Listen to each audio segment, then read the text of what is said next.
1925 में British deep state ने, intelligence agencies ने कम्युनिस्ट पार्टी खड़ी की थी। जी, एक तरफ कम्युनिस्ट पार्टी एक खड़ी की तरफ थी, आरएसएस खड़ी। एक तरफ उसी वर्ष ब्रिटिश इंटेलिजेंस एजेंसीज ने आरएसएस खड़ी की। जी, सीआईए ने ही आईएसएस भी खड़ी की, अलकायदा भी खड़ी की। बस हैं? वही गेम। और वही गेम था यहाँ पर। मोदी जी जानते थे कि अगर उसको हुकूमत करनी है तो स्ट्रीट पावर मुसलमान की वो नहीं छीन सकता। हिंदुओं को स्ट्रीट पावर उनकी फुस करनी बड़ा आसान है, और किया भी उसने। गुजरात में खत्म हो गया ना रिटेलिएशन, क्योंकि इतना क्रैकडाउन इसने किया। 50,000 हिंदुओं को इसने जेल में रखा, और बहुत उनमें से इनोसेंट भी थे, including Maya Kodnani. allowed to rest.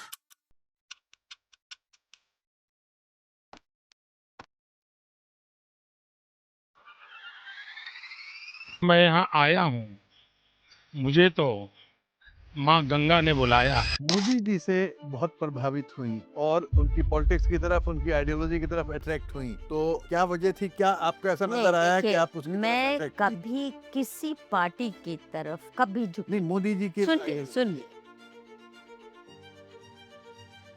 चेहरा नहीं दिखा सकते आप रेप विक्टिम का।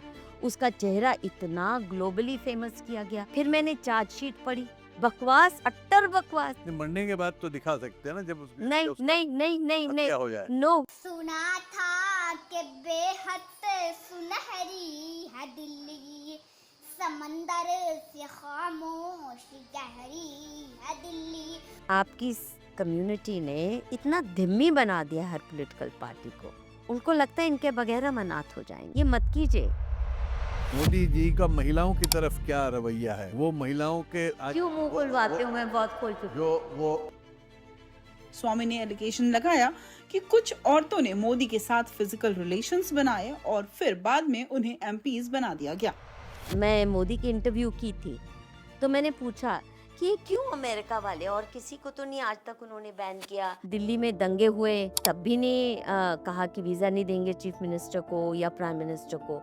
आपके पीछे क्यों हाथ धो के इस तरह पड़े? मालूम है क्या बोला मोदी? क्या? गेस करो, गेस करो।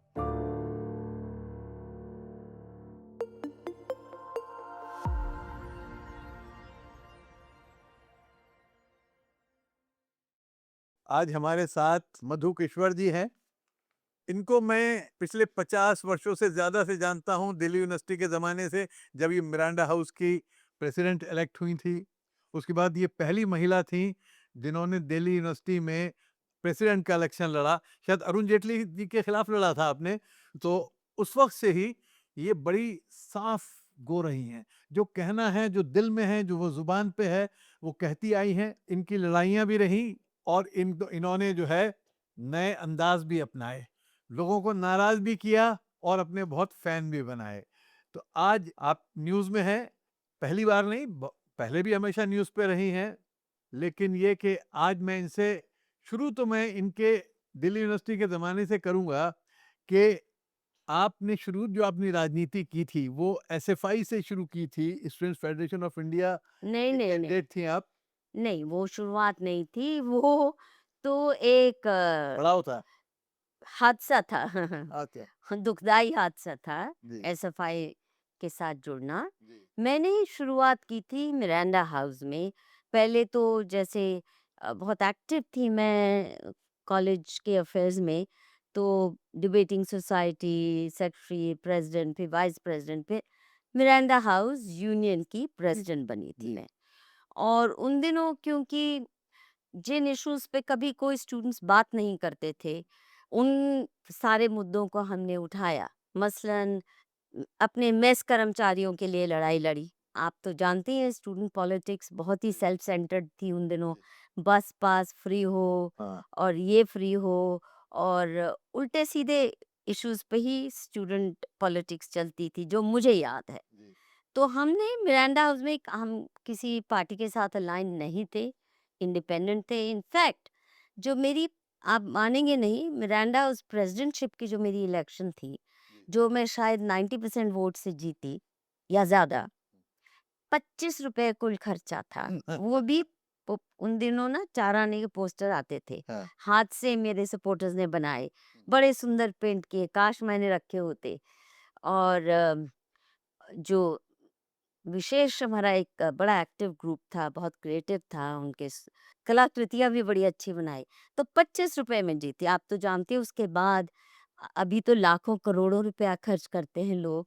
अ, दूसू की इलेक्शन, एक सुप्रीम काउंसिलर की इलेक्शन जीतने के लिए कितने लोग पैसा खर्चते हैं। तो हमने तो कुछ भी नहीं खर्चा था। उसके बाद आप इलेक्शन नहीं लड़ी कोई? नहीं, उसके बाद मैं मिरांडा हाउस की जब प्रेसिडेंट थी, तो क्योंकि अब जैसे ब्यूटी कॉन्टेस्ट मिरांडा हाउस का अबॉलिश करवाया। अच्छा। वो 1.5-2 साल की कैंपेन मैंने की कि कॉलेज में कोई औचित्य नहीं बनता कि मिस मिरांडा का टाइटल हम ब्यूटी क्यूटी को दें, और अगर देना ही है ये टाइटल तो ये ऑल राउंड स्टूडेंट को देना चाहिए। तो उस वक़्त लोग तैयार उस शुरू में तो नहीं थे, पर मैंने 1.5 पौने 2 साल क्लास में जा के खासकर बहनजियों को मोबिलाइज़ किया। मैं थी तो इंग्लिश ऑनर्स में, पर इंग्लिश डिपार्टमेंट वाले, हिस्ट्री डिपार्टमेंट वाले, ये जो लोग थे एलीट ग्रुप के, ये अपने को समझते थे as though Miranda House is a little island off the coast of England. हाँ। तो उसी मानसिकता से जीना, और ब्यूटी कॉन्टेस्ट को अपनी कॉलेज की बहुत ग्रेट परंपरा समझते थे। उन दिनों miss Miranda beauty contest miss Femina जैसा ही प्रेस्टीज रखता था। तो मैं इसके बहुत खिलाफ थी कि कैसे ये हो सकता है कि हमारा कॉलेज का खिताब जा रहा है एक ब्यूटी क्यूटी को, और ये कोई ग्रूमिंग कॉलेज तो है नहीं। तो इसकी जो मुहिम चलाई, you won't believe it, 98% vote के साथ मैंने उसको डिफीट किया। जी। सिग्नेचर कैंपेन की, अ, और मीटिंग्स पे मीटिंग्स, 1.5-2 साल लगे, बहुत टफ रेजिस्टेंस थी। और कुछ लोगों ने तो कोशिश उस वक्त की थी, ये जो ऋषि बुटालिया वाला गैंग था, मुझे कॉलेज से एक्सपेल कराने की, कि मिरांडा की ग्रेट ट्रेडिशंस को डिस्ट्रॉय कर रही है।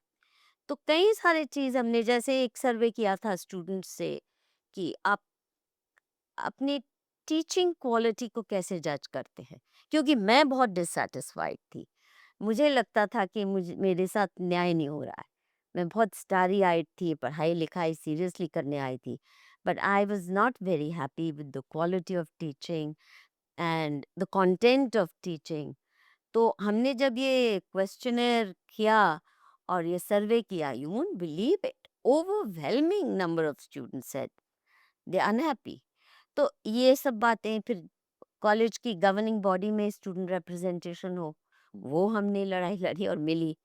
पर उसके बाद जब मैं मिरांडा हाउस की प्रेसिडेंटशिप मेरी खत्म हुई, तो जो ये एसएफआई का चैप्टर दुर्घटना वाला, जी। वो शुरू हुआ। अम, आप जानते इसे हैं दुर्घटना क्यों कहती हैं आप? It was not a happy experience. उसके बाद मैं कभी किसी पॉलिटिकल पार्टी के पास नहीं फटकी। It was so unpleasant, unhappy. क्योंकि आप देखिए, चाहे कोई भी पार्टी हो, चाहे भाजपा रही हो, उन दिनों भाजपा शायद नहीं थी, कोई और रूप में होती जो थी, या थी अरुण जेटली तो हाँ भाजपा के ही भाजपा लगे थे। जी। That's right.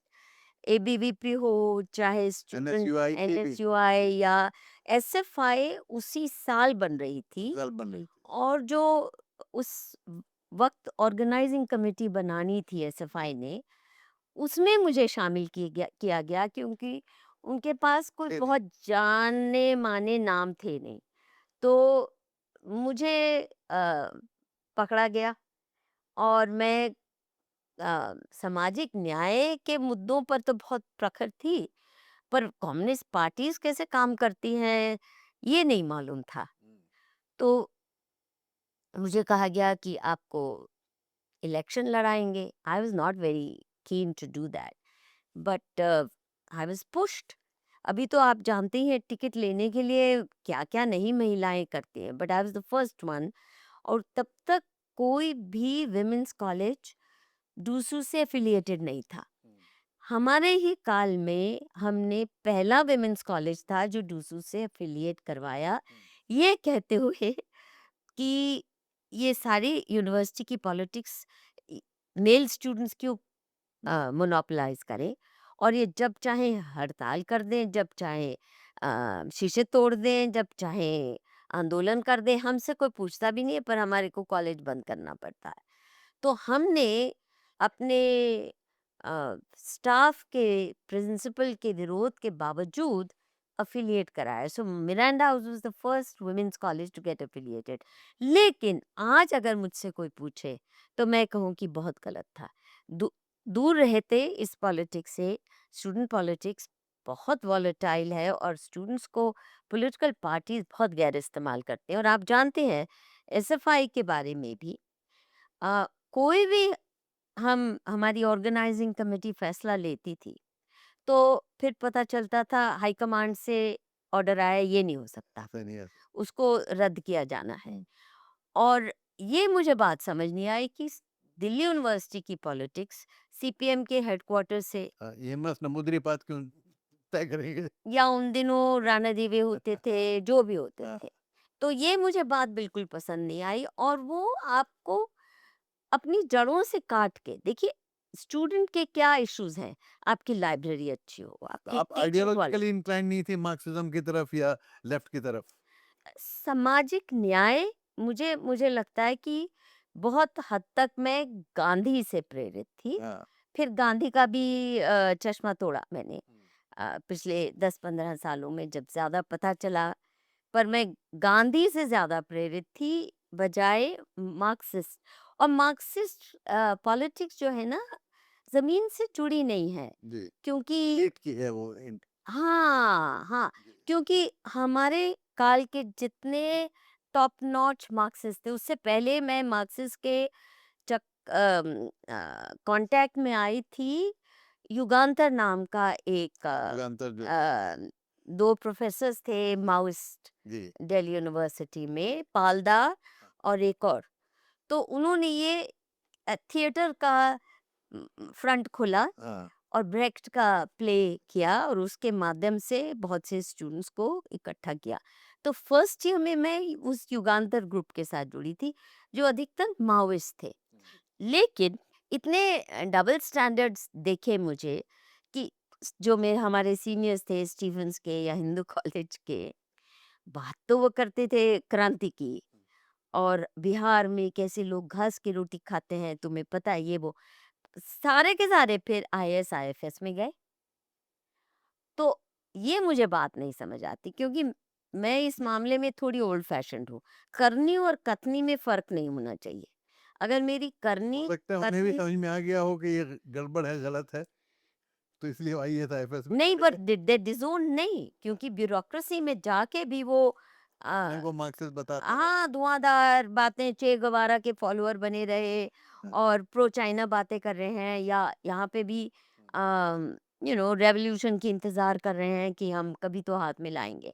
The point is that आपकी करनी और कथनी में जहाँ फर्क होगा तो वहाँ ईमानदार लोग नहीं टिक सकते, चलिए, टेररिस्ट टिक हम सकते। आज पे आते हैं क्योंकि वो बड़ा लंबा किस्सा है, हमारी लंबी कहानी है क्योंकि मैंने भी वहीं से शुरू किया था एसएफआई से और फिर हटा दूर उससे, तो वो एक लंबी कहानी है। आप मोदी जी से बहुत प्रभावित हुई और उनकी तरफ आप उनकी पॉलिटिक्स की तरफ उनकी आइडियोलॉजी की तरफ अट्रैक्ट हुई, तो क्या वजह थी? क्या आपको ऐसा नहीं नजर आया कि देखिए आप उसकी तरफ मैं अट्रैक्ट थी? कभी किसी पार्टी की तरफ कभी झुक नहीं, मोदी जी की सुनिए ideology सुनिए मोदी जी की कहानी इस प्रकार है। मोदी जी से मेरा कोई लेन देन नहीं था, मैं जी। कभी मिली भी नहीं थी। जी लेकिन 2002 से लेकर 2011-12 तक मैं बिल्कुल चुप थी, मौन थी, एक शब्द भी नहीं बोला। लेकिन क्योंकि मेरे पुराने मित्र जो चाहे तीसरा सेटलवार्ड हों या हर्षमंदर हों या ये सारा जो इंदिरा जयसिंह लॉट ये हाँ। मेरे मित्र ही थे ना। जी। और मैं हालांकि खुद को लेफ्टिस्ट नहीं मानती थी लेकिन सारा लेफ्ट जो इकोसिस्टम था मानुषी को बहुत सम्मान देता था मान क्योंकि वो जो बातें कहते होनी चाहिए, work for the poor, work for the down trodden, वो मानुषी जमीन पे कर रहा था। स्ट्रीट वेंडर्स की लड़ाई, रिक्शा पुलर्स की लड़ाई, नट समाज के जो भी जितने भी सबसे ज़्यादा मार्जिनलाइज सेक्शंस हैं, फार्मर्स मूवमेंट्स के साथ मैंने 10 12 15 साल काम बहुत सीरियसली दिल से किया। तो वो जो कहते हैं करना चाहिए वो करते नहीं है, वो तो आर्मचेयर इंटेलेक्चुअल्स होते हैं। हम तो जमीनी लड़ाई भी लड़ते थे और उस पे लेखन भी लिखते थे। तो एकेडेमिया और एक्टिविज्म के दुनिया को जोड़ा और सुप्रीम कोर्ट तक भी केस ये लड़े। तो इसलिए वो सम्मान करते थे, हालांकि मैं हर बात में उन्हें चैलेंज जरूर करती थी क्योंकि उनकी पॉलिटिक्स पे जमीनी हालात से जुड़ती नहीं है। जी। अब मोदी जी का सिलसिला यूं हुआ कि 2002 से लेकर 2011 तक मैं शांत होकर चुपचाप देख रही हूँ कि लगे हुए हैं मोदी को फासिस्ट है, मोदी फासिस्ट है। मैं चुप हूँ, मुझे नहीं पता था है कि नहीं, क्योंकि मेरी एक ये भी अपने से कमिटमेंट थी कि मैं कभी ऐसे इशू पे ना लिखूंगी ना ज़्यादा बोलूंगी जो मैंने फर्स्ट हैंड एक्सप्लोर नहीं किया। तो मुझे कश्मीर पे लिखना है तो मैं कश्मीर जाके जो मेरी समझ आएगी सही गलत वो लिखूंगी, कम से कम आई कैन ओन इट। ये नहीं कि अखबारी खबरों से मैं अपना मन बना लूं। तो मैं गुजरात पे चुप थी बल्कि यहाँ तक कि हमने तो फंड रेजिंग भी की थी गुजरात के राइट विक्टिम्स की, दूर से उनके बच्चों के लिए पढ़ाई के लिए कुछ फंड रेजिंग की थी। लेकिन जब ये लगे रहे मोदी को वीजा नहीं मिलना चाहिए, यूएस नहीं मिलना चाहिए, इंग्लैंड नहीं जाना चाहिए, फासिस्ट है इसको फांसी लगाओ। और क्योंकि शाहिद भाई मैंने बहुत से दंगे खुद कवर किए थे, 1984 की जो रिपोर्ट्स हैं वो मेरी फर्स्ट हैंड रिपोर्ट्स बहुत आइकॉनिक बनी और अमेरिका में भी कम से कम 2-4 लाख कॉपीज तो पंजाबी में हमारी सिख कम्युनिटी ने बेची। मेरठ मलियाना के दंगे, फ्लाट डिमका, कई सारे Bombay riots are done personally. Now the question I asked is this कि इतने दंगे हुए आज तक और इससे बड़े हुए, आज तक किसी ने नहीं कहा कि ये चीफ मिनिस्टर को अमेरिका का वीजा न दिया जाए, इसको वॉर क्रिमिनल डिक्लेयर किया जाए, इसको फासिस्ट कह के। और दूसरा जो नैरेटिव इन्होंने चलाया कि हिंदू समाज गुजरात का फासिस्ट हो गया है, ये हिंदुत्व की लेबोरेटरी और फासिस्ट हो गया। अब मुझे पता है हिंदू कहाँ मच्छर मारने से डरते हैं, कॉकरोच मारने की हिम्मत नहीं होती। चींटियों को भी हम मूर्ख हिंदू तो आटा खिलाते रहते हैं। तो फासिस्ट होने के लिए ना एक मादा चाहिए, किलर इंस्टिंक्ट। हिंदू समाज में आप मानिए नहीं है, इतनी मार कभी खाई ना इतिहास में। तो मुझे नहीं लग रहा था कि गुजरात की बिजनेस कम्युनिटी ये सारे फासिस्ट बन सकते हैं उस किस्म से। तो 2011-12 में मैंने ध्यान से सुनना शुरू कर दिया इनकी स्पीचेस दूर से। मैं कभी बीजेपी के ऑफिस नहीं गई थी, कभी मोदी से नहीं मिली थी, ना मेरी कोई नियत थी। और फिर मैंने 12 में ही तय किया कि मैं अब गुजरात का अध्ययन करूंगी, क्योंकि इनकी कुछ स्पीचेस सुनी थी वो कुछ और ही रंगत थी। तो जो मेरा एजेंडा था, वो मैंने जो किताब लिखी मोदी मुस्लिम्स एंड मीडिया, उसमें एकमात्र ये एजेंडा था। और मैं इसलिए बिना मोदी को मिले 6 महीने तक पहले गुजरात का दौरा किए और विशेषकर मुस्लिम इलाकों का, मुस्लिम बहुल्य गांव का, मुस्लिम बहुल्य मोहल्लों का और तरह तरह के लोगों का। अगर आप मेरी किताब देखेंगे उसमें अधिकतर इंटरव्यूज मुस्लिम से हैं। नंबर 2 सब वीडियो रिकॉर्डेड है ताकि कोई ये ना कह सके बाद में। और सब मैंने ट्रांसक्राइब खुद की, ट्रांसलेट खुद करवाई की, ट्रांसक्राइब औरों से कराई, ट्रांसलेट खुद मैंने की, ताकि कोई ये ना कह सके तुमने तो मनगढ़ंत कहानी गढ़ दी।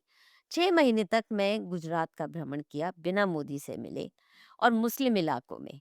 और मैं ये देखना चाहती थी क्या वाकई मुसलमानों के साथ इसने इतना अन्याय किया है कि ये फासिस्ट बन गया। और गुजरात का समाज भी, जी। वहाँ बात कुछ और ही निकली। एक तो जफर सरेशवाला जैसे भी लोग थे जो मर्द मुजाहिद कहते थे कि ऐसा तो मुसलमानों का हिदायती कोई पैदा ही नहीं हुआ। ऐसे बहुत से गांव गांव में, बहुत सी जगहों में जो मुझे नैरेटिव मिला वो बिल्कुल विपरीत था। जी। तो मैंने केवल एक बात सिद्ध करनी चाहिए। प्रॉब्लम यह है कि लोग पढ़ते नहीं है और सोचते हैं कि मैं जैसे मोदी की फैन बन गई। उसके बाद मैंने 6 महीने के बाद मोदी से जाके इंटरव्यूज ली, तो वो कोई 16-17 घंटे की रिकॉर्डेड इंटरव्यूज हैं। और उसमें जो मेरे सवाल थे पूछे। अब केवल एक चीज मैंने सिद्ध करनी थी कि ये जो इसको आप कह रहे हो मुसलमानों का दुश्मन, ये चाहे महेश भट्ट का अनुभव रहा हो, चाहे जफर सरीशवाला ने जो बातें कही हों, और उस जैसे अनेकों मुसलमानों ने, और मुस्लिम्स प्रॉस्पर किए वहाँ जिस तेजी से एजुकेशनल इंस्टीट्यूशंस को इसने हरी झंडी दे दी मुसलमानों की। पहले उनको लाइसेंस भी नहीं मिलता था, और मुस्लिम बिजनेसेस जैसे फ्लरिश किए, एजुकेशन जैसे फ्लरिश की। और जिस तेजी से ये सुनता था, मैंने नहीं देखा आज तक मोदी ने किसी हिंदू की बात उस प्यार से सुनियो जैसे महेश भट्ट की। मतलब literally he would spread the red carpet for them, हाँ, सलमान खान के लिए और सबके लिए। नहीं, इवन ऑर्डिनरी मुस्लिम्स हाँ, उसको फोन करके जिस तेजी से। और उस वक्त मैंने ध्यान नहीं दिया कि हिंदू बहुत खफा थे इससे, चुप थे, खफा थे, क्योंकि इसने क्रैकडाउन राइट्स के दौरान भी, बाकी सब राइट्स में देखिए, चाहे 1984 का राइट है, ये मेरे केवल क्या- एक हिंदू मरा, बाकी केवल सिख मरे। ओके, मेरठ मलियाना में भी बहुत कम संख्या में हिंदू मरे, और हम पुलिस तो फायरिंग में नहीं, ज्यादातर मरे। हाँ, ज्यादातर। शुरुआत हुई थी एक हाँ, वो डॉक्टर के गाड़ी को जला के, ये हिंदू डॉक्टर, वो सीपीआई का उसका बाप था प्रोफेसर। बट थोड़ी बहुत वायलेंस दोनों तरफ से हुई, फिर रिटेलिएशन की, और कांग्रेस सरकार ने अच्छी खासी रिटेलिएशन करने दी। इसी किस्म से बॉम्बे राइट्स भी देखे कि शुरुआत हुई मुसलमानों से, पर रिटेलिएशन खूब की, और रोका नहीं पुलिस ने। हिंदू कांग्रेस रिटेलिएशन, कांग्रेस का रोल हमेशा बड़ा हिंदू रिटेलिएशन कभी नहीं रोकते थे। और जो सही में कहा जाता है कि दंगे की शुरुआत मुसलमान करते हैं, पर खात्मा उसका हिंदू का। मार वो खाते हैं ज्यादा, क्योंकि पुलिस भी फिर साथ जाती है। मैंने बहुत दंगे देखे हैं, भागलपुर, मलियाना, देखिए बुरान, मेरठ, सब। ये हाँ, प्रॉब्लम ये है कि मुस्लिम लीडर्स को ना ये विक्टिमहुड नैरेटिव चाहिए। विक्टिमहुड नैरेटिव के बगैर वो जिंदा नहीं रह सकते अपनी कम्युनिटी जब को। जब मरेंगे ज्यादा, जब नहीं, पिछड़ेंगे तो तो क्यों victim शुरू तो हो कर गए रहे ना, दंगे, victim शुरू तो है। क्यों करते? नहीं, गोधरा शुरू किया, तो आरोप लगाया जाता है, गोधरा तो लेकिन ये किया, अलग कहानी है। आरोप अगर नहीं। we देखिए, can discuss the lot about, point is, शुरू नहीं करते, लेकिन जो नैरेटिव बिल्ड किया जाता है कि इन्होंने शुरू किया ये था, सही नहीं ये है, नैरेटिव बिल्ड किया जाता ये सही नहीं है जी। ये। और इट्स बेस्ट कि बहादुर कौमें वो होती हैं जो अपनी गलतियां ऐसे स्वीकार कर लें और उसका बोझ उठाने की हिम्मत रखें। देखिए, अगर आप आप चलिए, लगा रहे, मोदी की अच्छा हम खैर, बात कर रहे तो हैं। मोदी पे हाँ, हाँ, तो नैरेटिव जो आया कि हाँ, पहली बार गोलियां चली, और करीब 250 हिंदू पुलिस की गोलियों में मारे गए, हाँ, और करीब 800 साढ़े 800 मुसलमान मरे, पर गोलियों में मारने भुनने वाले ज्यादा हिंदू थे। उसके बाद जो जिस तरह इसने उनका रिलीफ कैंप्स में काम किया, वो मुसलमानों ने मुझे बताया, मोदी से मैंने नहीं पूछा। I talk to Muslims who were doing relief work, और वो चैप्टर्स हैं। फिर इसकी पहली जो इलेक्शन थी राजकोट से, वहाँ मुसलमानों ने मुझे बताया कि उन्होंने खुलकर ऐलान किया कांग्रेस को कि जो काम तुम हमारे लिए 40 साल में नहीं कर पाए, इस आदमी ने 4 महीने में कर दिया, इसको क्यों ना वोट करें। अब ये मैं नहीं कह रही हूँ, ये वहाँ की अखबारों से, मैंने गुजराती अखबारों से पढ़ा। तो मैंने सिर्फ ये सिद्ध किया कि एंटी मुस्लिम जो नैरेटिव है, ये तो सही नहीं है। और कुछ सही हो ना हो मुझे नहीं मालूम था उस वक्त। हाँ, बाद में मोदी जी की जैसे ये पावर में आए, तो प्रो मुस्लिम स्टांस तो आप जानते हैं उनका बना रहा। पैम्पर करने के लिए तुष्टीकरण से, तृप्तिकरण से क्या कहाँ पहुंच गए। लेकिन खाई बढ़ाई इन्होंने बहुत तेजी से, इसमें कोई दो राय नहीं है। हिंदू मुसलमान खाई बढ़ाने का जिस तरह काम किया, एक तरफ आप पैम्पर कर रहे हैं तुष्टीकरण से, तृप्तिकरण से, कोई और भी आगे अ, जो भी करना है। पर अच्छी बात यह है, मुझे मुसलमान समाज की ये बात बहुत अच्छी लगती है कि इतनी जल्दी ना गुणगान किसी का नहीं करते। अगर मान लो उन्होंने 300 स्पेशल स्कीम चलाई है मुसलमानों के लिए, तो कोई थैंक यू वैंक यू नहीं करने वाला। गाली फिर भी देंगे, और पता है कि गाली देंगे तो झुक के रहेगा। और बाद में मुझे एक और बात समझ आई कि इनको डिवाइड तो करना है, मैं मानती हूँ इनको सुपारी दी गई है हिंदू समाज को तोड़ने की। और किसने दिया सुपारी? मैं तो खुल के कह चुकी हूँ, ACYPL की ट्रेनिंग है, वो कि CIA का फ्रंट माना जाता है, तो मैं तो मानती हूँ ये प्लान। नहीं, आपको ऐसा लगता है कि इतने पहले से जब ये घूमने जा रहे थे अमेरिका जी, और जी, जी। अभी न्यूजीलैंड गए हैं, तो न्यूजीलैंड पहले भी जा चुके 25-30 साल पहले। सबसे पहली बात है 1993 में राम मंदिर के उफान के समय इनको पिकअप किया जाता है, अच्छा, ठीक है? और इनको ट्रेनिंग शुरू हो यानी जाती है किसने वर्ल्ड पिकअप पर, किया? ACYPL। जी, CIA की जो फ्रंट है फॉर फ्रंट है, training young world leaders. World leaders. और आप ACYPL की वेबसाइट पे जाके देख इनका लीजिए। देख सकते हैं। और he is their prized possession. उसमें और भी बीजेपी के लोग हैं, नुपुर शर्मा, सुधांशु त्रिवेदी भी गए हैं, पर none as prominent as Modi. Narendra Modi. और नरेंद्र मोदी को अच्छी ट्रेनिंग दी, आप जानते हैं कितनी बार वो अमेरिका गए। और एक और बात बड़ी इंपॉर्टेंट बताओ, इसका मतलब मुझे बाद में समझ आया, जब मैं मोदी की इंटरव्यू की थी, तो मैंने पूछा कि ये क्यों अमेरिका वाले, और किसी को तो नहीं आज तक उन्होंने बैन किया, दिल्ली में दंगे हुए तब भी नहीं कहा कि वीजा नहीं देंगे चीफ मिनिस्टर को या प्राइम मिनिस्टर को, आपके पीछे क्यों हाथ धो के इस तरह पड़े? मालूम है क्या बोला मोदी ने? क्या? गेस करो, गेस करो। मुझे उठाने के लिए ऊपर? नहीं, उन्होंने मुझे ये कहा, मोदी जी ने, कि मधु जी ये तो पॉलिटिक्स चलती है, लेकिन आपको ताज्जुब होगा कि मेरे साथ अमेरिकन एम्बेसी बराबर संपर्क में है, हमारे बड़े अच्छे रिश्ते हैं, आए दिन वो आते हैं।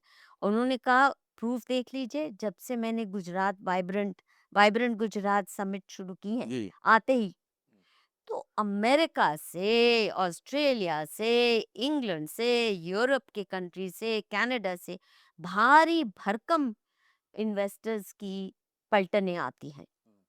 तो अगर मेरे साथ यही दुर्व्यवहार करना है, तो ये क्यों भेजेंगे? They would starve Gujarat of foreign investment. मुझ पे इतना विश्वास कर रहे हैं, तो लेकिन दिखावा तो कर रहे थे बहुत, वो मोदी विरोध का दिखावा क्यों कर रहे थे? हीरो बनाने के ये देखिए लिए स्ट्रेटेजी थी। एग्जैक्टली जी। उनको चाहिए, बहुत स्पष्ट मैं कह रही हूँ, और इसमें कोई दो राय नहीं है कि हिंदू समाज को तोड़ने के लिए उनको अंदर से ब्लास्ट करवाना था, तो हिंदू हृदय सम्राट का इसको इमेज देना था। और हिंदू हृदय सम्राट बनाने के लिए इसको मुस्लिम विरोधी बनाना जरूरी हो जाता है। तो इसलिए रेटरिक वो खूब इस्तेमाल होता है, और विशेषकर हर चुनाव से पहले। और वो तिलक लगा के और हल्दी लगा के वो लेप वेप करके संत महात्मा, जैसे रावण आया था साधु के भेष में, तो ये भी रावण ही है, रावण से बदतर है, रावण बता रही हैं आप? इससे बदतर, जी। रावण से भी कोई ज्यादा फरेबी और दुष्ट हो सकता है, वो मोदी है। और हिंदू समाज के लिए इतना बड़ा दुश्मन पैदा नहीं हुआ। क्यों, मतलब हिंदू दुश्मन, समाज का दुश्मन क्यों हो जाएगा मोदी? मोदी तो मैं ये भी कहूंगी कि जैसे 1925 में, आप जी, जानते हैं ना, 1925 में आरएसएस बन ब्रिटिश जी, डीप स्टेट ने, इंटेलिजेंस एजेंसीज ने कम्युनिस्ट पार्टी खड़ी की थी। जी, एक तरफ कम्युनिस्ट पार्टी एक खड़ी की तरफ थी, आरएसएस खड़ी। एक तरफ उसी वर्ष ब्रिटिश इंटेलिजेंस एजेंसीज ने आरएसएस खड़ी की। जी, इसीलिए कभी भी सीआईए आरएसएस, सीआईए ने ही आईएसएस भी खड़ी की, अलकायदा भी खड़ी की, बस हैं? वही गेम और है। वही गेम था यहाँ पर। ईरान में भी आप देखिए, शाह ऑफ ईरान भी इनका था, और उसके खिलाफ खुमैनी को को भी खड़ा कर मदद दिया, कर रहे। ये भी। अभी खुमैनी को हटाने के लिए फिर इन्होंने डेमोक्रेटिक मूवमेंट शुरू कर दी।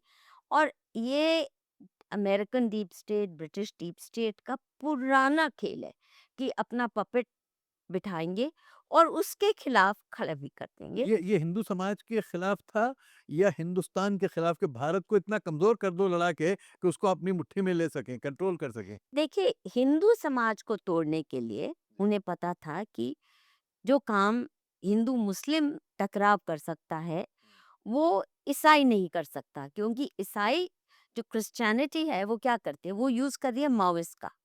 चर्चेस हर जगह आप जानते हैं, चाहे नागालैंड है, चाहे झारखंड है, चर्चेस में पाले पोसे जाते हैं माओइस्ट।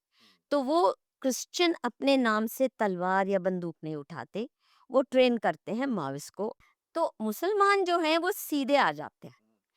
और ये एक बड़ा कारण है कि मोदी जी जानते थे कि अगर उसको अ, हुकूमत करनी है तो स्ट्रीट पावर मुसलमान की वो नहीं छीन सकता। हिंदुओं को स्ट्रीट पावर उनकी फुस करनी बड़ा आसान है, और किया भी उसने।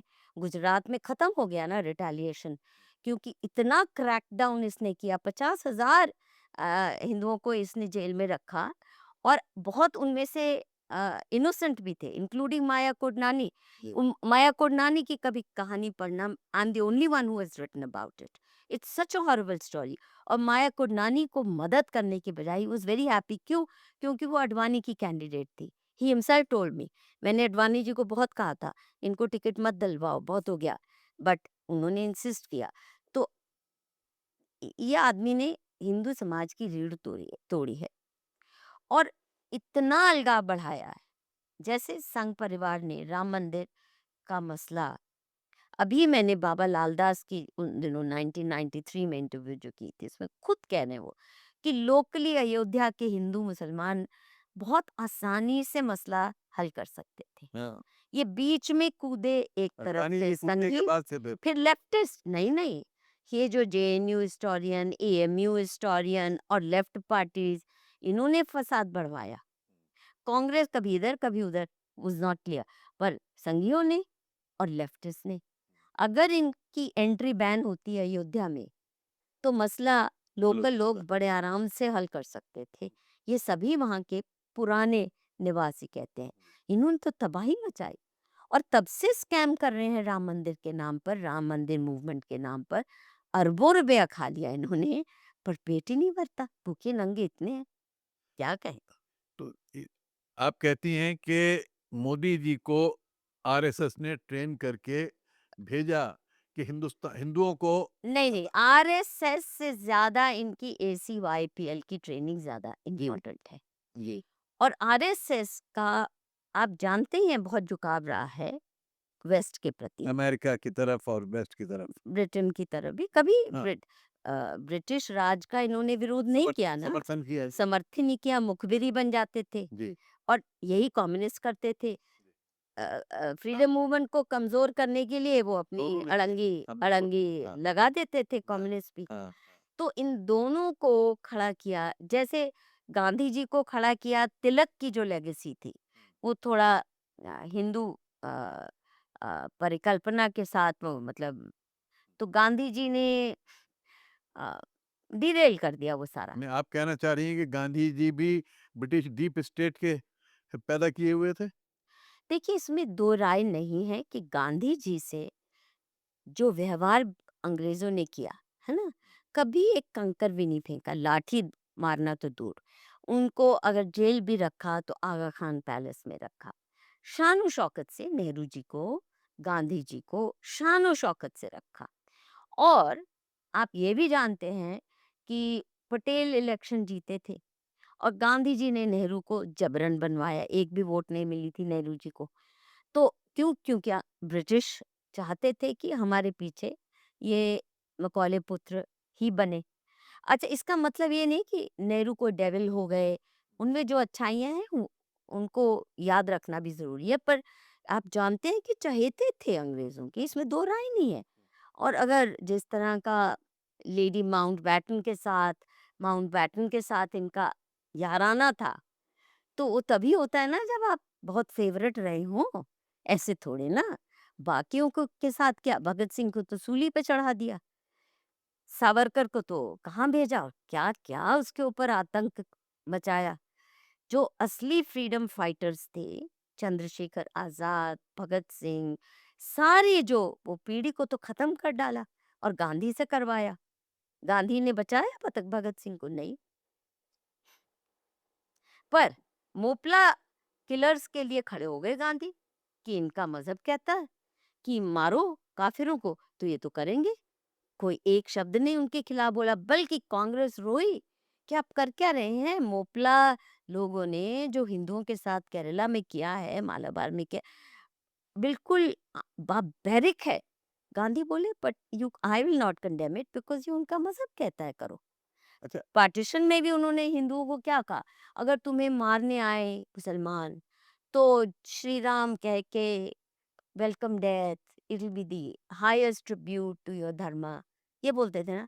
रेप करने आए महिला को बोले तो दांतों तले दबा लो अपनी जबान, तो राम नाम करके रेप होने दो, ये बोलते थे ना। ऐसा तो नहीं बोला अरे उन्होंने। ऐसे ही बोला है। ये तो आपका एक्सेप्ट कंपेरिजन है। मैं ये आपको आपका मैं कंपेरिजन रेफरेंस है। मैंने मैंने गांधी पे एक छोटी पुस्तक नहीं भी वो लिखी है ठीक और है। उन दिनों मैंने गांधी की तारीफ में लिखा है जब गांधी लेफ्टिस्ट के फेवरेट नहीं थे। हाँ। आई हैव स्टडीड गांधी, ऐसे नहीं बोल रही हूँ। आई गिव यू नहीं, वो references, I give you references ये वैसे ही रेफरेंस है जैसा कि मनमोहन सिंह के लिए कहा जाता है from but his you go to writings, from from his his writing, writings, उन्होंने उन्होंने फ्रॉम हिज जी कलेक्टेड चलिए, वर्क्स। वो देख लेंगे वो मेरे देख पास लेंगे। सारे अब हैं हाँ, वॉल्यूम्स। अब हम आप वापस आते हैं हिंदुस्तान, आज के हिंदुस्तान में जी कि आज जो है जब से मोदी जी आए हैं सत्ता में तो अचानक हिंदू खतरे में पड़ गया है। ट्रू। उससे पहले हिंदू खतरे में ऐसे नहीं था कि हिंदू खतरे में है, हिंदू खत्म हो जाएगा, हिंदू मिट जाएगा। अब कहा जाता है कि अगर मोदी जी नहीं जीतेंगे तो हिंदू खत्म हो जाएगा, हिंदू मिट जाएगा। ये नहीं, मोदी जी की वजह से हिंदू खतरे में है ज्यादा। अच्छा, आपको खतरे में कब पहले भी था, आपको कब अंदाजा हुआ कि खतरे मोदी में जी पहले गलत भी हैं? था। ये कब आपको एहसास हुआ कि मोदी जी जो हैं वो खतरनाक हैं हिंदुओं के लिए और भारत के लिए? ये ना कई पड़ाव हैं। सबसे पहले तो इनकी जो वायदा खिलाफी की कहानी शुरू हो गई जिस दिन इनका कैबिनेट स्वेयर हुआ। हाँ। अच्छा, मैंने वो किताब लिखी थी, लोग सोच रहे थे अरे मधु तो इनके करीब है, इतना फर्स्ट हैंड उनका कांटेक्ट है, फोन उठाती है तो मोदी जी बात कर लेते हैं वगैरह वगैरह। जिस ये आप दिन इतने इनकी, करीब मोदी जी के? नहीं मैं कभी किसी पॉलिटिशियन के हो नहीं सकती जी, जी, क्योंकि मेरी फितरत में दरबारी बनना नहीं है। जी। पॉलिटिशियन के आसपास आप केवल दरबारी बन सकते, बिल्कुल, बिल्कुल। तो मैं आप जानते हैं यहाँ और तो मैं सहमत हूँ आपसे। ठीक है, मैं नहीं बन जी। सकती, ठीक है। अभी जिस दिन इनका कैबिनेट अनाउंस किया उसमें था अरुण जेटली को डिफेंस और फाइनेंस और स्मृति ईरानी को एजुकेशन। मेरी जो आंखें फटी रह गई, मैंने खुल के कहा टीवी चैनल्स पे उसी दिन कि अरुण जेटली को डिफेंस का डी नहीं आता, फाइनेंस का एफ नहीं आता, और दूसरा आप कह रहे हैं कि आप ना खाऊंगा ना खाने दूंगा।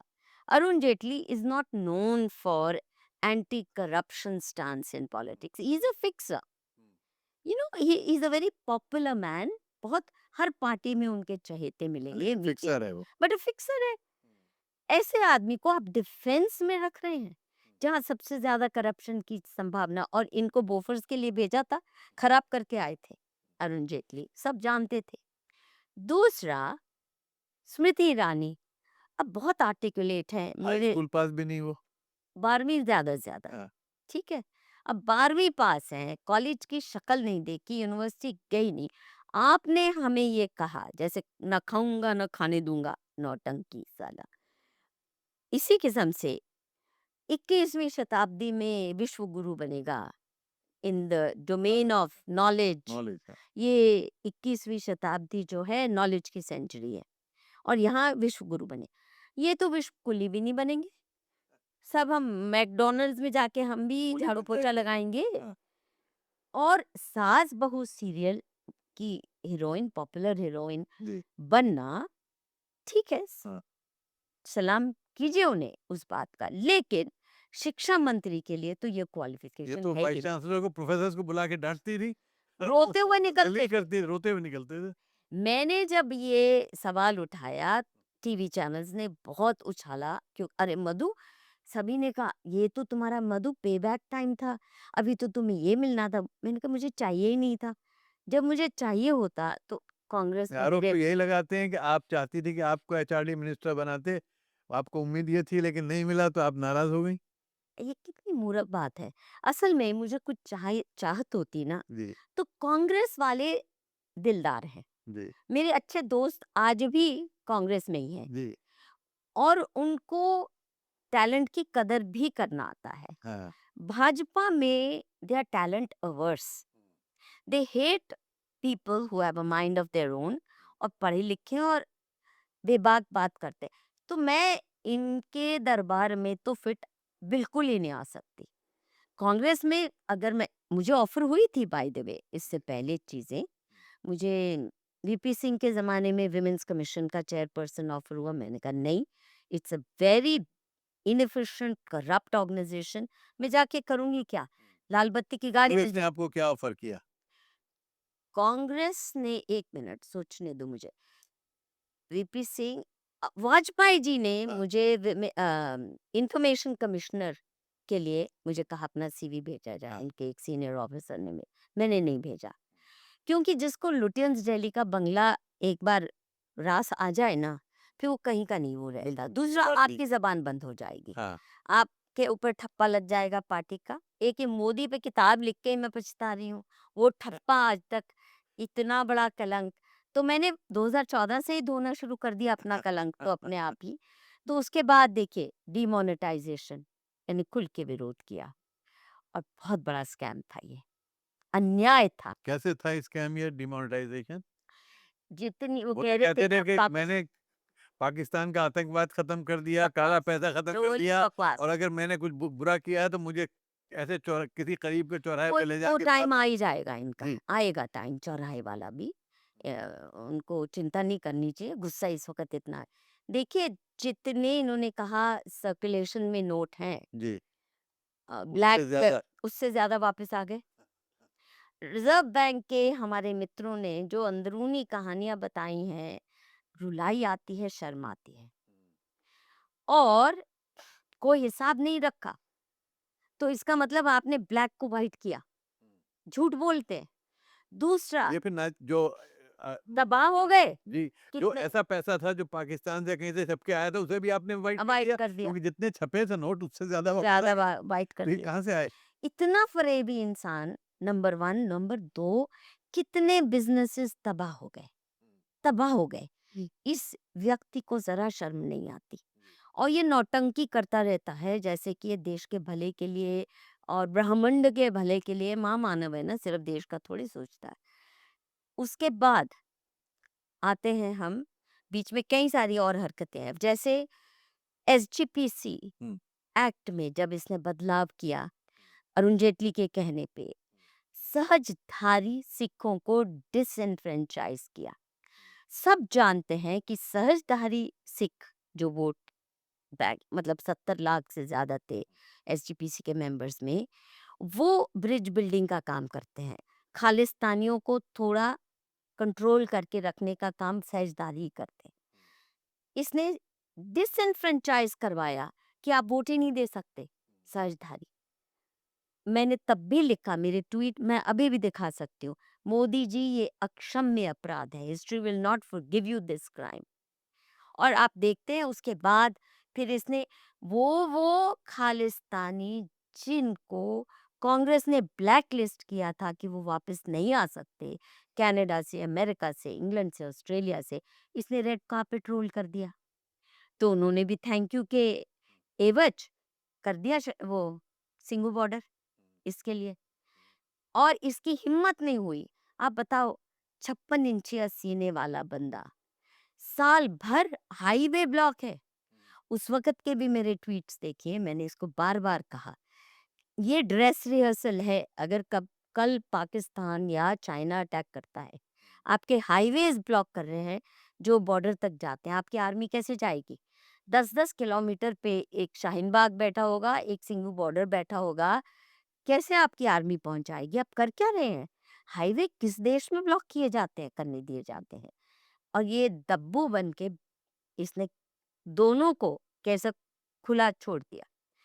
तब भी मैं इसको बहुत खुले शब्दों में, कड़े शब्दों में ही बोला। उसके बाद कोरोना, कोरोना 2019 है ना? नहीं, उससे पहले 2018 में, ऐसे और कई पड़ाव हैं, पर जो पॉइंट ऑफ नो रिटर्न था कथुआ कांड। मैं चाहती हूँ आप मेरी किताब पढ़ो, 640 पन्ने की किताब है वो, बिल्कुल झूठा कांड था। उस बच्ची को, जो एक अनाथ बच्ची थी, उसको मरवाया मुस्लिम समाज ने, महबूबा मुफ्ती की सुपरविजन में, पीएमओ के पूरे कोऑपरेशन के साथ, हिंदू समाज पे 7-8 लोगों पे झूठा आरोप लगा दिया कि मंदिर में इस आसिफा की बात कर हाँ रहे हैं। आसिफा झूठा। और 640 पन्ने की किताब मैंने लिखी वो, और पीएमओ का नाम लेके कि इन लोगों ने कितना अन्याय किया है, और जम्मू में इतना आक्रोश था इनके खिलाफ।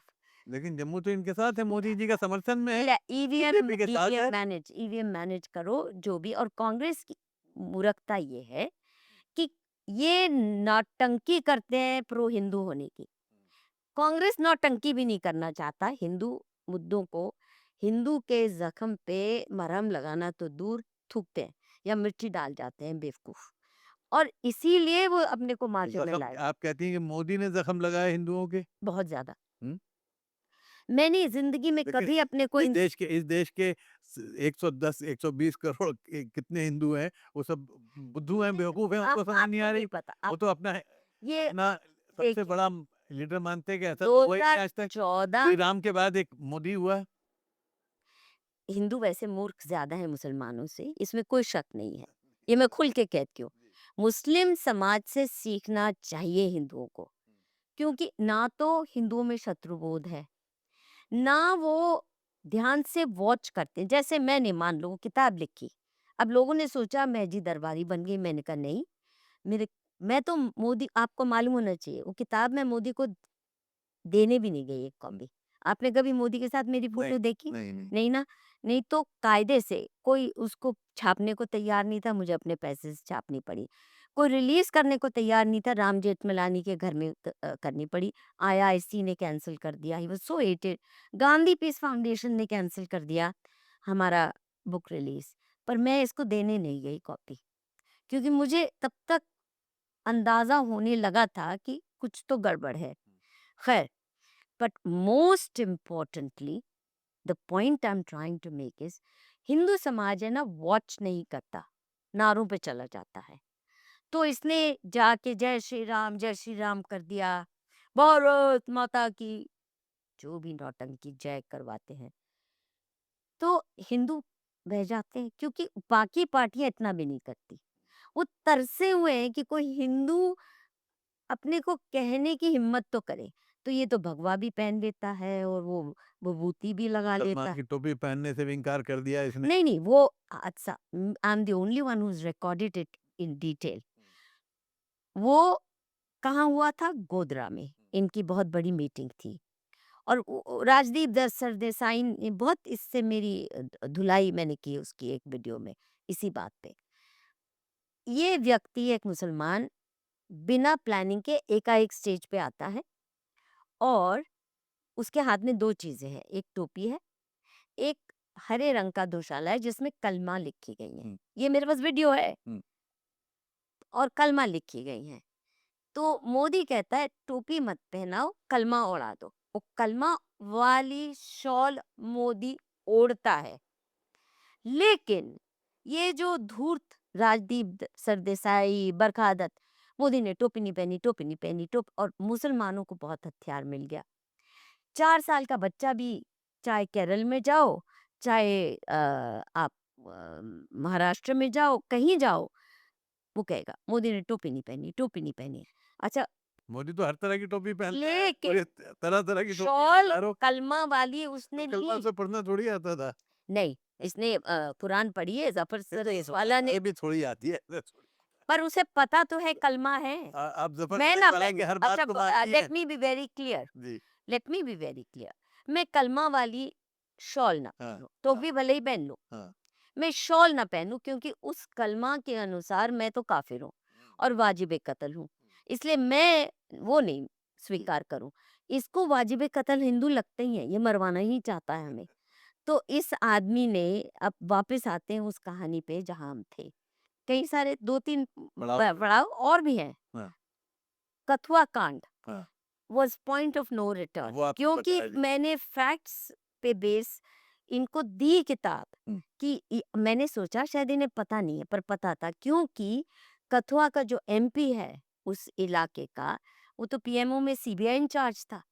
हिंदू सी यही मांग कर रहे थे, सीबीआई जांच करा लो, ये झूठा केस है, झूठा केस है। आप खुद पढ़ना।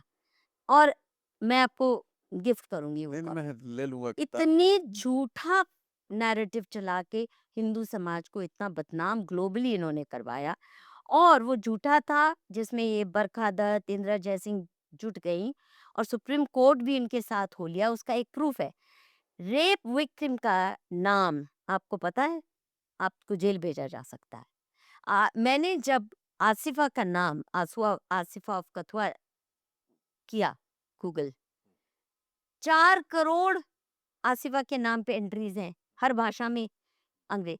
तो इसका मतलब जानबूझ के आसिफा, अच्छा चेहरा नहीं दिखा सकते आप रेप विक्टिम का, उसका चेहरा इतना ग्लोबली फेमस किया गया, तो उससे मुझे शक हुआ। फिर मैंने चार्जशीट पढ़ी, बकवास, अट्टर बकवास।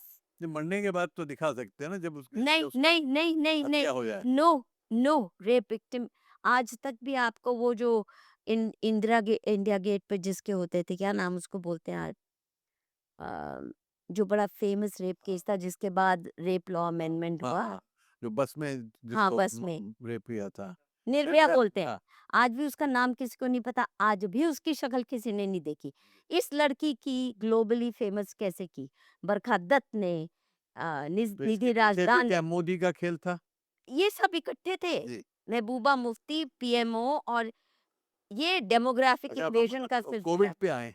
कोविड तो अगेन आई थिंक अक्षम्य अपराधों की जो लिस्ट टॉप है, लिस्ट है। उसमें सबसे ऊपर तो इसके बाद तो मैं इसको नॉर्मल इंसान भी नहीं मान सकती, जैसे हिंदुओं तो के। ये भी नहीं मानता अपने को नॉर्मल। ये नहीं, ये तो महामानव हाँ, ये मानता तो है। कहता है कि मानव हूँ मैं मैं, महानीच माँ की मान कोख से पैदा नहीं हुआ। मैं महानीच मानती हूँ। जी।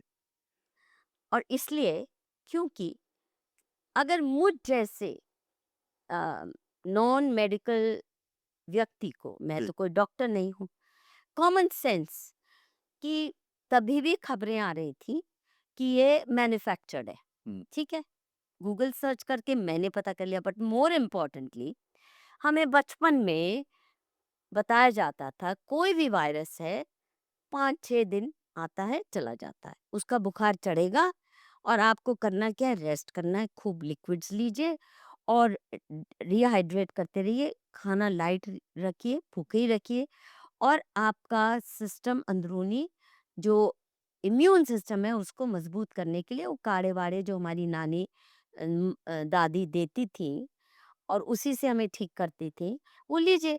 तो आम हिंदू घर की, शायद मुस्लिम घर की भी जो रसोई होती है एक मिनी वैद्यशाला होती है, और ये छोटे मोटे बड़े बड़े बुखार इत्यादि आराम से ठीक हो जाते हैं।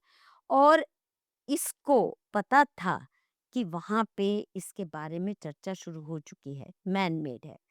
और आयुर्वेद के पास, अब जैसे बाबा रामदेव ने सिर्फ ये कहा कि हमारी जो कोरोनिल किट है ये इलाज कर सकती है बिना वैक्सीनेशन के भी।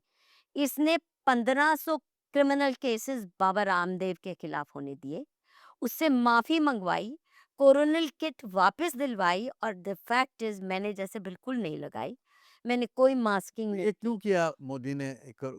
ये ग्लोबलिस्ट फार्मा माफिया का, आपको अगर नहीं पता थोड़ा गूगल सर्च कर लीजिए। बिल गेट्स, हाँ, अ, वो तो अभी जो आया एप्स्टीन फाइल में बहुत सी चीजें आई हैं कि बिल गेट्स का और इनका एप्स्टीन का पहले से प्लानिंग 2014 से 16 से प्लानिंग थी कि इस तरह का कोई वायरस ये बहुत पहले से प्लानिंग थी। बिल गेट्स का कथन है 21st century is the century of viruses and vaccine.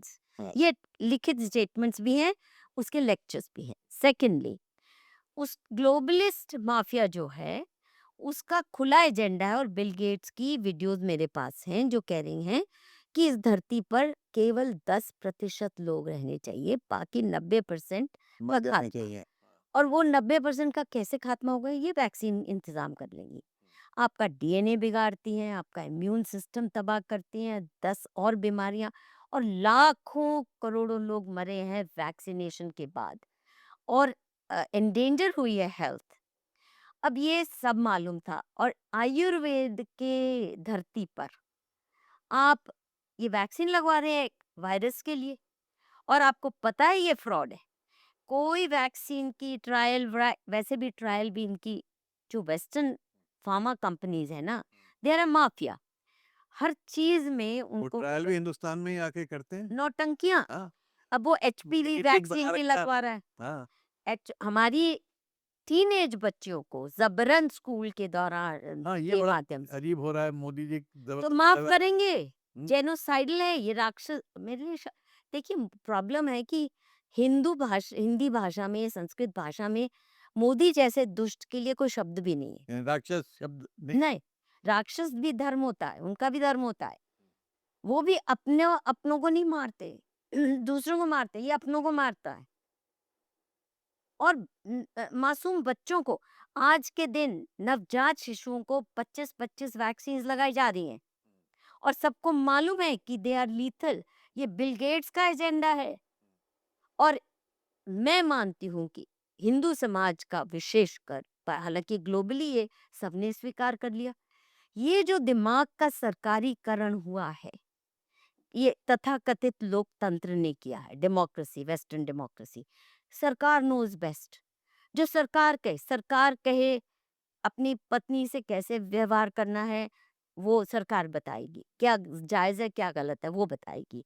आपके बच्चे को क्या पढ़ाना है, क्या नहीं पढ़ाना है, वो सरकार बताएगी। आपका कोई हक ही नहीं है उसको बताने का, चाहे वो कचरा भर रहे हैं उसके दिमाग में।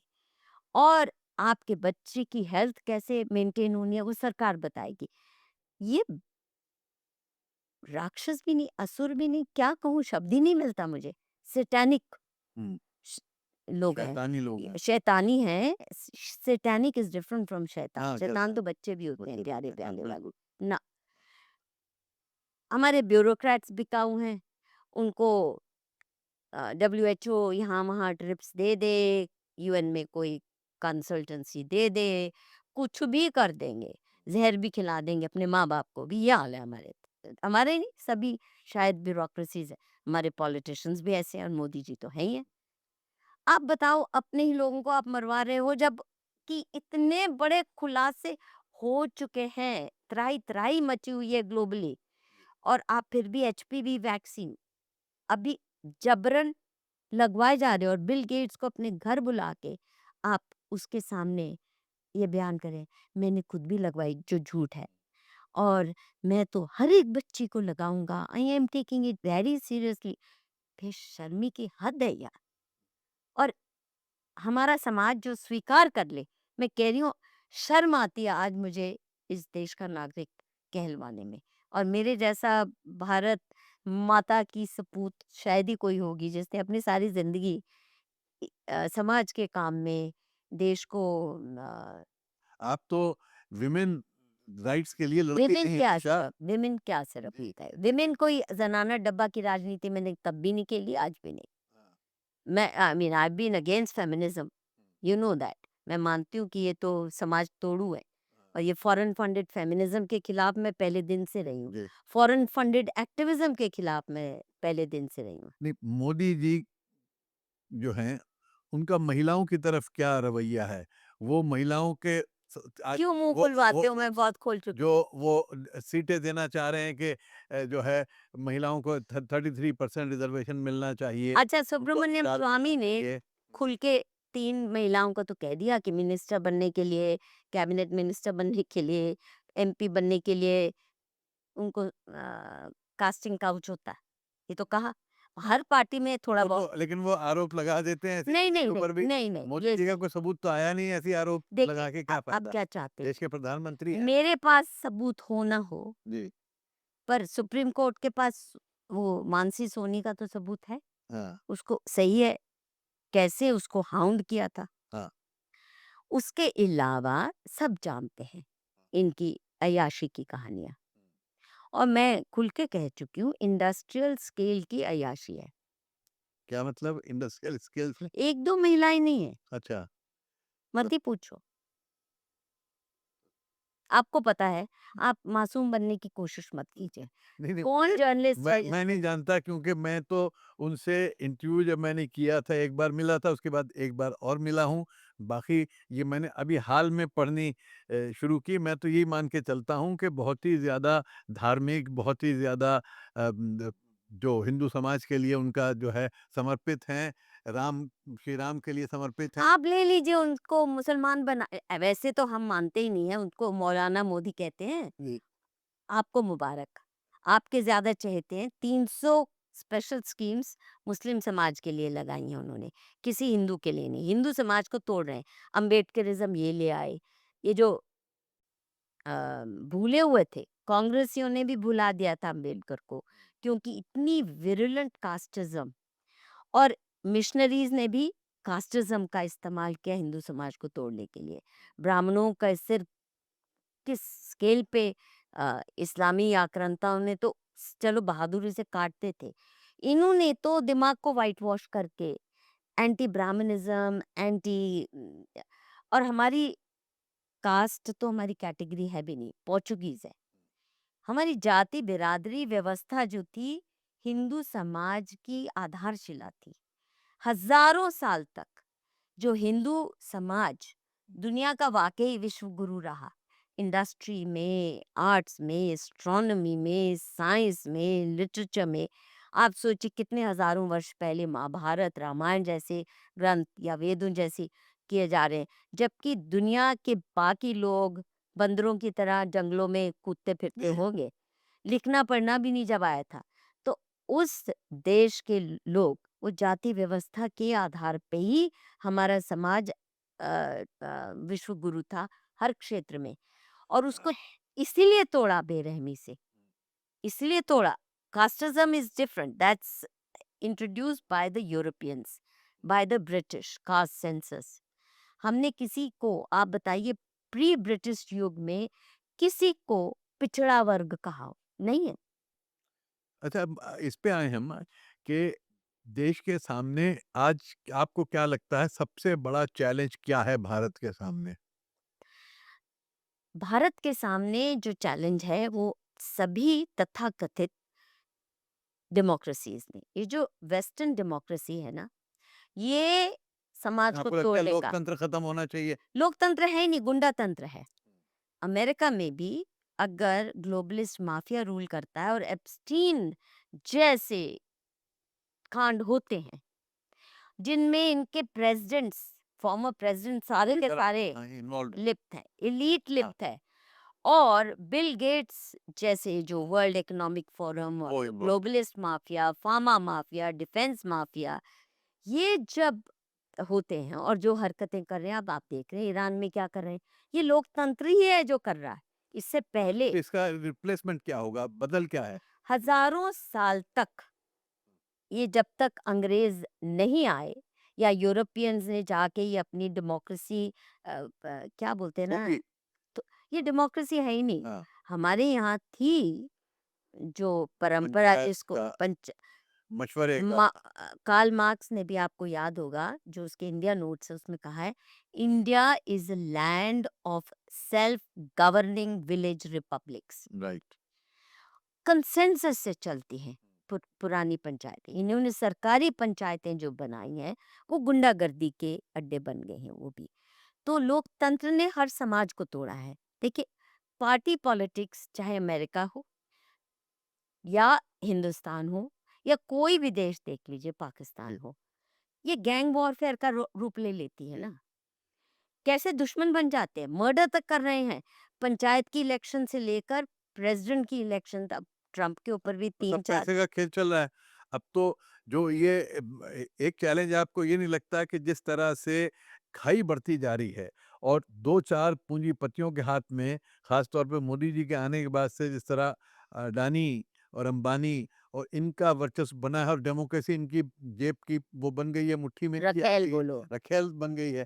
पर हर जगह ये रखेल है, जी। Globalist mafia. देखिए, एक तो ये गलत फहमी हमें नहीं होनी चाहिए जी। कि कहीं भी दुनिया में, अधिकतर देशों में हमारी वोट से कोई जीतता है। ये सब प्लांट्स हैं। जैसे ईरान में भी आप देख रहे हैं ना, कैसे मैनेज करता है अमेरिका। अफगानिस्तान में तालिबान को भी यही खड़ा करते हैं और फलां को भी हाँ। है ना। पाकिस्तान में उसामा को भी इन्होंने पैदा किया, उसको मारा भी। उसको मारा भी। तो हमें एक तो पहले ये डेमोक्रेसी डेमोक्रेसी का जो धतूरा चाटते डंबर बैठे है हैं ना, इसको। इसको ये समझ जाइए, हमारी वोट से कोई नहीं तय हो रहा। ये जब आपको समझ आ जाएगा तो उसको लोकतंत्र नहीं माफिया तंत्र बोलेंगे। नंबर 2, उसकी इनहेरेंट कमजोरियां ही नहीं, नीचताएं हैं। उसकी क्या बोलते हैं ना, उसमें इनहेरेंट दुष्टता है। वो क्या? One man one vote. कितना अच्छा लगता है ना सुनने को कि तुम और मैं बराबर है, लेकिन आप हो सकता है धर्मात्मा है और मैं हो सकता हूँ मैं रेपिस्ट हूँ। एक रेपिस्ट और धर्मात्मा को एक ही आपने स्थल पर रख दिया। और आप जानते हैं कि जब वन मैन वन वोट का प्रिंसिपल चलता है और आपने एक शंकराचार्य को और एक टेररिस्ट को एक धरातल पर खड़ा कर दिया, यू नो वेरी वेल कि गुंडा तत्व जो हैं वो बहुत जल्दी इकट्ठे हो जाते हैं, वो वोट बैंक बन जाते हैं और वो तैयार कर लेते हैं वोट मेरे बैंक। ख्याल में जातिवाद भी जो देश में ज्यादा बढ़ा है, वो जातिवाद नहीं, उसके कास्टिज्म। पीछे कोई कास्टिज्म जाति को तो तोड़ दिया, आज जाति कास्टिज्म बची जो कहाँ है? बढ़ा है, जाति बची उसके कहाँ है? उसके लिए भी ये लोकतंत्र जिम्मेवार है बहुत बिल्कुल। हद तक। जी समाज को तोड़ता है। जहाँ जहाँ जाति नहीं भी है, अमेरिका में रिपब्लिकन्स और डेमोक्रेट्स एक दूसरे के जानी दुश्मन बन गए हैं। हाँ। It's like a civil war situation. हर समाज में जाके सिविल वॉर खड़ा तो करता है आपको लगता है और घर dictatorship घर होनी में। चाहिए? नहीं, प्लीज प्लीज हाँ, please please, as a Hindu हमारे धर्म में ना डिक्टेटरशिप का कोई कॉन्सेप्ट नहीं। हम तो जी।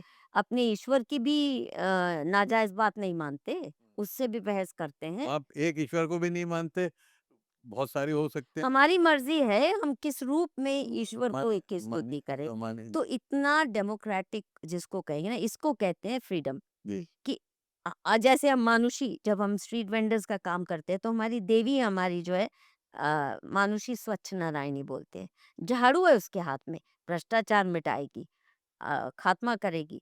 एक हाथ में कैमरा है कि फैक्ट्स को अच्छे से पकड़ेगी। तो मैं जिस भी रूप में चाहूं अपने इष्ट को मैं पूजा कर सकती हूँ, किसी की हिम्मत नहीं मुझे बताने की। तो इसलिए डिक्टेटरशिप तो हिंदू अ, परंपरा में चल ही नहीं सकती है। अच्छा, इसके बाद आर्थिक स्थिति है जो आज देश की, मोदी जी के आने के बाद भारत जो है एक चौथी बड़ी मंदिरों को लूट डाला इस आदमी ने, क्या बात करते हैं। पीएमओ द्वारा मंदिरों को लुटवाया गया, सिर्फ राम मंदिर को नहीं। यही हाल द्वारकाधीश मंदिर में हो रहा है। यही हाल जो जो इनके कंट्रोल में आए, ये जो कॉरिडोर लेकिन बनाने पैसा का तो उसके पास कमी नहीं है, इस वक्त सबसे ज्यादा पैसा है सारी पार्टियों में मिला के, इतना नहीं जिससे 10 गुना ज्यादा बीजेपी के पास है, तो उन्हें मंदिर लूटने की क्या जरूरत है? उनके पास अडानी और उससे पूछो अंबानी का ना। पैसा है। देखिए, हवस जो होती है ना, चाहे सेक्स की हो चाहे पैसे की, हाँ। वो बढ़ती जाती है। अब अडानी से पूछिए, तेरे पास बहुत हो गया, अब शांति से खा पी ऐश कर, क्यों 100 गालियां खा रहा है? हाँ, और बढ़ाना है अपना empire through means fair and foul. ये हवस हो जाती है जब आप पैसा और सेक्स और इस तरह की चीजें, पावर के जब आप बन जाते हैं एडिक्ट, हाँ। Then there is no limit. Otherwise it's notional. आपके बैंक में कितने जीरो लगे हैं उन रुपयों में, हाँ। हैज नो मीनिंग हाँ। At all, right? हाँ। तो इसलिए सवाल ये नहीं है किसके पास पैसा है, तो सवाल है आपको लगता है कि राम मंदिर का जो भी आया है, उसके पीछे लोकल जो वहाँ पे एडमिनिस्ट्रेटर्स थे वो नहीं, जिम्मेवार हैं, या मोदी जी को और सरकार को पता था क्या हो रहा है? लोकल तो कोई है ही नहीं, हाँ। सब संघी हैं। हाँ, नहीं संघी संघी हैं, जी, हेलो, चुन नहीं, चुन के संघी रखे हैं। संघी भी तो अपनी मर्जी से चलते हैं ना, सब मोदी जी के कहने से जी थोड़ी नहीं, चलते हैं। संघी जो हैं इस वक्त मिल बांट के खा रहे हैं मोदी सरकार के साथ, जी, और नहीं, इनको संघ हर के बगैर जगह आरएसएस और मोदी मिल बांट के खा रहे हैं। कोई शक ही नहीं है। जी। तो- आरएसएस के लोगों को की पोजीशंस में रख रहे हैं। जी। वाइस चांसलर है कहीं कहीं लेकिन आप किसी, आरएसएस को तो हिंदूवादी संगठन मानते हैं, नहीं, क्यों? बड़ा दुश्मन है हिंदुओं का। नंबर 1, हमें बार बार कहते हैं हिंदू अपने देवी देवताओं को भूल जाएं, बस आरएसएस के झंडे के नीचे आ जाएं। नंबर 2, भारत माता को मान ले। क्यों भाई? भारत माता कोई कोई देवी तो है नहीं। हाँ, तो हम अपने शिव भगवान शिव भोलेनाथ को भूल जाएं, हाँ, हम लक्ष्मी को अपने भूल कान्हा जाएं, को दुर्गा भूल जाएं, को माँ भूल जाएं। दुर्गा को भूल जाएं, तुम्हारी फ्रॉड सी ये जो बनाई हुई एक हाँ, अभी बनी है 100 साल पहले, तो वाह फिर बनी है, उससे पहले तो कुछ थी नहीं। एग्जैक्टली। और ये जो राष्ट्रवाद को का मुख्य धर्म को राष्ट्रवाद की चाकरी में, ये मेरी किताब का टाइटल था by the way, religion at the service of nationalism, धर्म राष्ट्रवाद की चाकरी में। और राष्ट्रवाद को मैं को भगवान बना दिया, उसकी पूजा करो सब।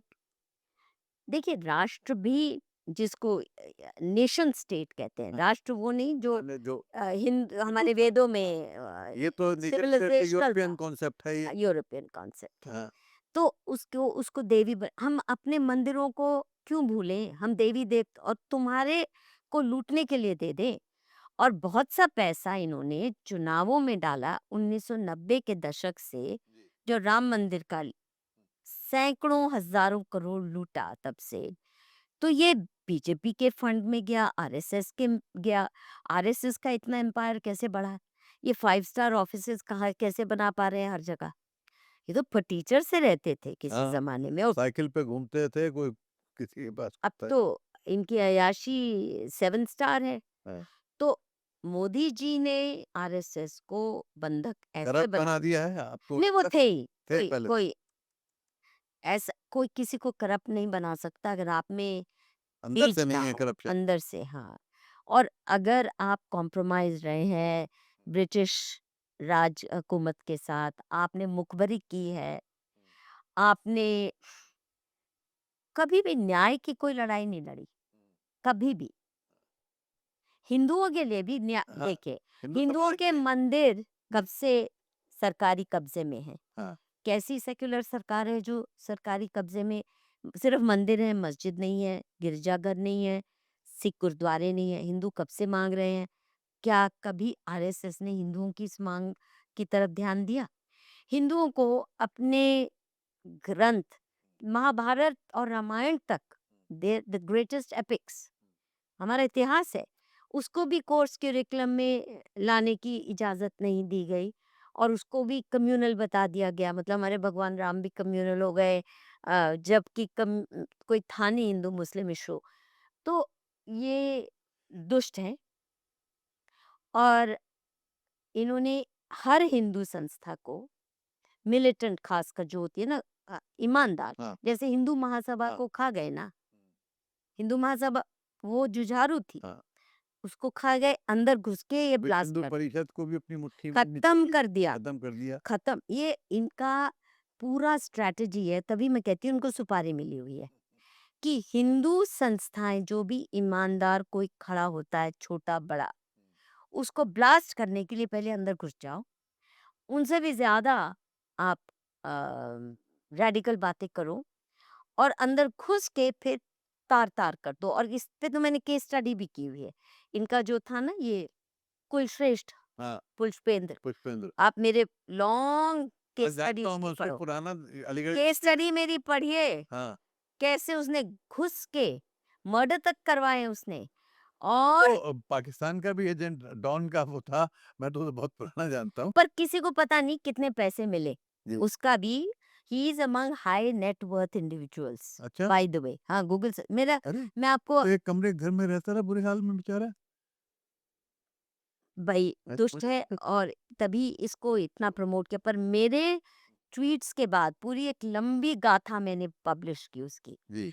कैसे वो घुसता है हिंदू संगठनों के बीच में और उनको नष्टो नाबूद कर देता है, हम्म, नष्ट कर देता है एक के बाद एक। और ये जो सनातन एकम सनातन दल बनवाया था ना, हाँ, ये भी संघियों ने, क्योंकि जम्मू में बहुत आक्रोश था, इनको पता था कि हम जीत नहीं पाएंगे, बहुत गुस्सा था कथुआ कांड के बाद। तो अंकुर शर्मा को खड़ा कर दिया कि तुम एकजुट जम्मू बनाओ, फिर एक का एक उसको एकम सनातन दल बना दिया, और फिर उसको ब्लास्ट हाँ। अंदर से। हजारों लोग जिन्होंने करोड़ों रुपया दे दिया, काम किया। मैं तो सबसे आरएसएस का एक ही एजेंडा है जी, बस, जी। हिंदू इंडिविजुअल्स और संस्थाओं को तबाह करो। टेक ओवर कर लो और उनको न्यूट्रलाइज कर दो और भ्रष्ट इतना बना दो कि सांस भी ना आप कोई ले सके। जैसे आप राम मंदिर देखिए, में मोदी मुझे तो सांस भी ना आए। आपने ईवीएम की बात की थी। मोदी जी इलेक्शन जीतते हैं, बीजेपी जीतती जाती है, पब्लिक में उनका ये सपोर्ट तो है उनके लिए। देखिए, दो बातें हैं। जी नंबर वन, ईवीएम मैनेजमेंट तो किया है इन्होंने जी।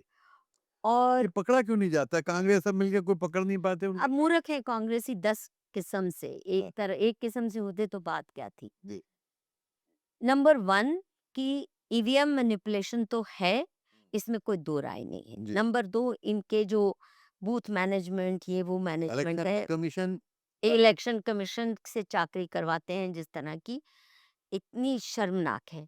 सुप्रीम कोर्ट भी आज इनके मन से बिल्कुल, काम यहाँ तक कि पीएमओ फंड नहीं बताएंगे, ये सीक्रेट है। कैसे भाई, ये तुम्हारी बपौती है क्या?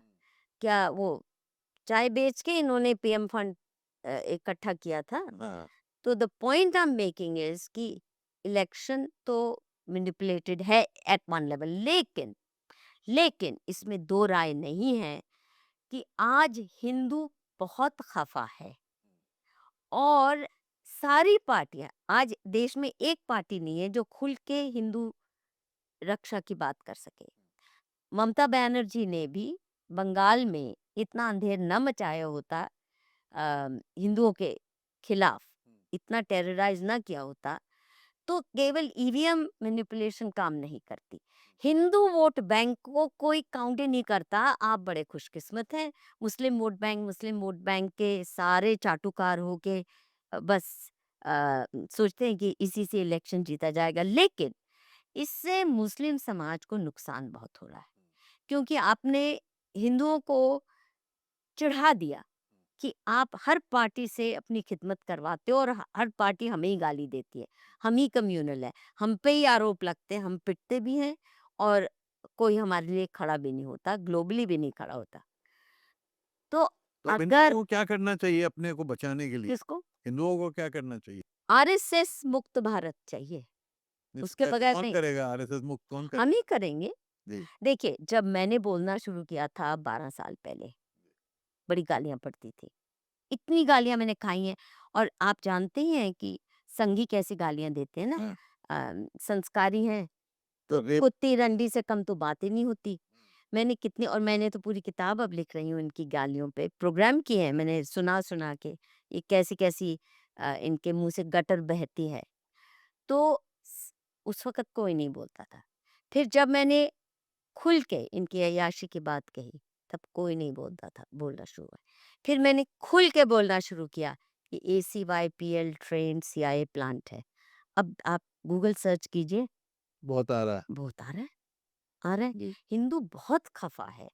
और अगर कांग्रेस इनकी को ऑर्गेनाइजेशन पे भी अब तो बात बहुत हो रही। ऑर्गेनाइजिंग पे तो आ रही है ना, जी अब बहुत है कहानियां किससे। जी the point I am making is कि इस वक्त अगर कोई अगल अकल वाली पार्टी हो, कोई भी एक फॉर्मूला ले ले कि जायज बात हम सबकी मानेंगे, चाहे वो सरदार है, सिख है, हिंदू है, मुसलमान है, नाजायज खुदा की भी नहीं मानेंगे। ये इतना ही हो जाए जो नहीं।